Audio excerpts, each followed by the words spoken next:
Good evening, I'm Brett Baer. We're coming to you live tonight from the Fox News West Coast Bureau in Los Angeles. We begin this evening on the other coast, however, where President Trump is calling for tougher action against terrorism, what he calls getting nasty following a bombing at a London subway station.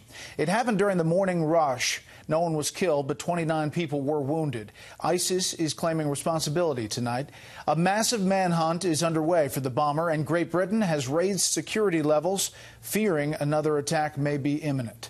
Chief White House correspondent John Roberts starts us off tonight from the North Lawn. Good evening, John. Good evening to you, Brett. The president stood shoulder to shoulder with the UK today, as he has done so many times after terror attacks there, but also, as he has done in the past, managed to raise the ire of British authorities.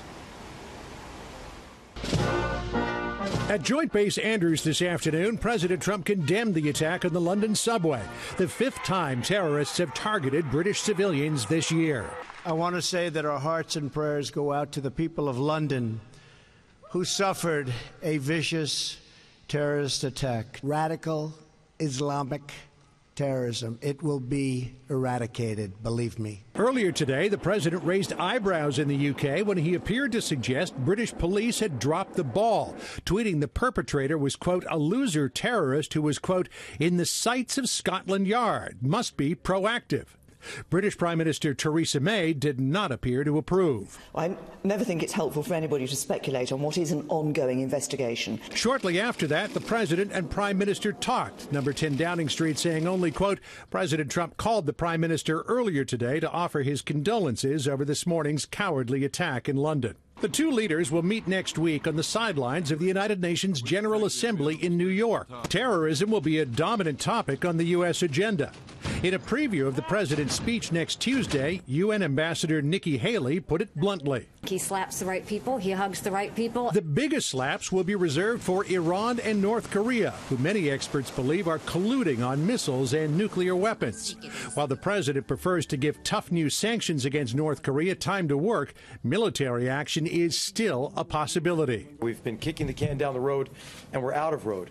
And so for those who have said and have been commenting about the lack of a military option, there is a military option. I have no problem kicking it to General Mattis because I think he has plenty of options. President Trump backed that up after meeting with airmen and women at Joint Base Andrews. After seeing your capabilities and commitment here today, I am more confident than ever that our options in addressing this threat are both effective and overwhelming. The president today also took a swing at sports network ESPN after one of its hosts, Jemele Hill, tweeted on Monday, quote, Donald Trump is a white supremacist who has largely surrounded himself with other white supremacists.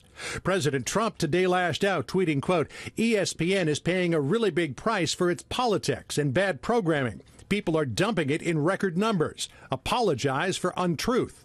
Press Secretary Sarah Sanders on Tuesday said what Hill did was a fireable offense. That prompted a Democratic PAC to file an ethics complaint against her, saying, well, she shouldn't have tried to influence ESPN into firing her.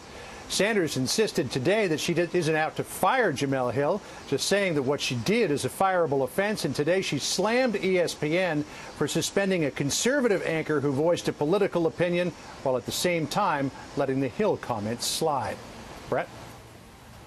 John Roberts live on the North Lawn. John, thanks.